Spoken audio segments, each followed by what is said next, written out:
Jumpa lagi dengan saya, Arie Setiawan. Kali ini saya akan membagikan tips bagi teman-teman semua hal-hal yang perlu diperhatikan untuk melihat fundamental sebuah perusahaan.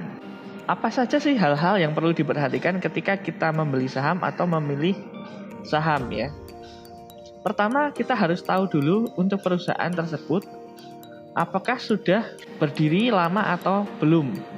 Tentunya ketika perusahaan yang lama, kenapa itu biasanya sudah berpengalaman dalam kondisi apapun, terutama dalam kondisi seperti krisis. Lalu kedua adalah yang perlu kita lihat adalah pertama yaitu laba. Laba adalah hasil dari perusahaan itu harus selalu tumbuh atau growth. Kedua, kita harus melihat penjualan. Apakah penjualannya itu selalu tumbuh?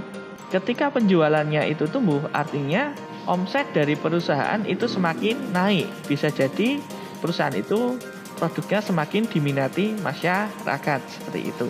Lalu kedua, kita perhatikan adalah rasio hutang. Hutang ini sangat penting, kenapa? Ketika perusahaan hutangnya terlalu besar dan tidak diimbangi dengan laba, itu hati-hati. Bisa jadi perusahaan sewaktu-waktu itu kesusahan dalam membayar hutang, sehingga perusahaan itu rawan di pilot, seperti itu. Kebanyakan perusahaan yang di pilot itu kebanyakan terlilit hutang atau tersendat dalam pelunasan hutangnya. Untuk selanjutnya, carilah saham yang ROE-nya selalu di atas 15%, atau misalnya di atas 10 sudah sangat bagus kalau dalam kondisi saat ini, di tengah ketidakpastian ya untuk saat ini. Namun ketika ekonomi sudah stabil dan tidak ada suatu apapun, carilah yang di atas 15%. Lalu selanjutnya, carilah perusahaan yang selalu membagikan dividen. Kenapa? Ketika kita punya perusahaan yang selalu membagikan dividen, kita setiap tahun berhak mendapatkan dividen yang kita bisa terima, seperti itu. Selanjutnya, kita lihat perusahaan, cari perusahaan yang selalu berekspansi atau selalu berinovasi dalam produknya. Kenapa? Ketika perusahaan itu tidak bisa berinovasi, perusahaan itu cenderung lama-lama akan banyak yang menggeser untuk produk-produknya.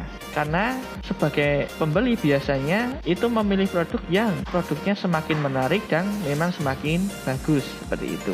Lalu selanjutnya, cari perusahaan yang price book value-nya atau nilai bukunya itu tidak terlalu mahal.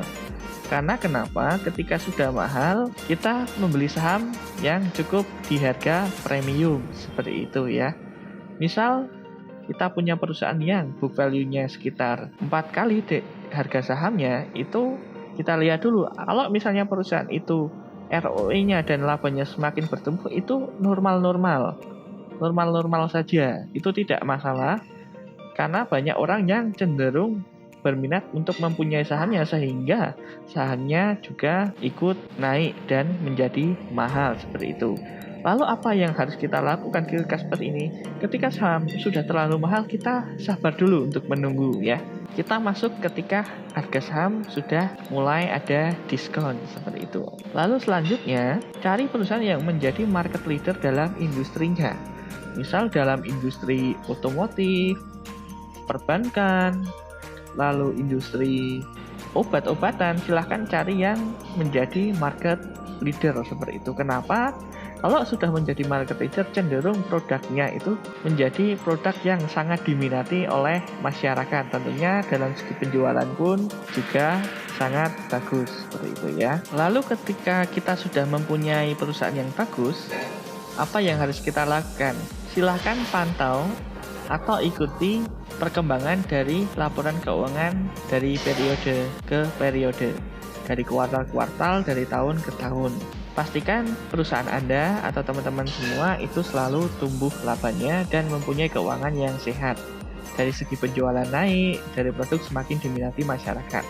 Ketika kita sudah mempunyai perusahaan yang hebat, maka disitulah secara tidak sadar aset kita juga akan bertambah banyak.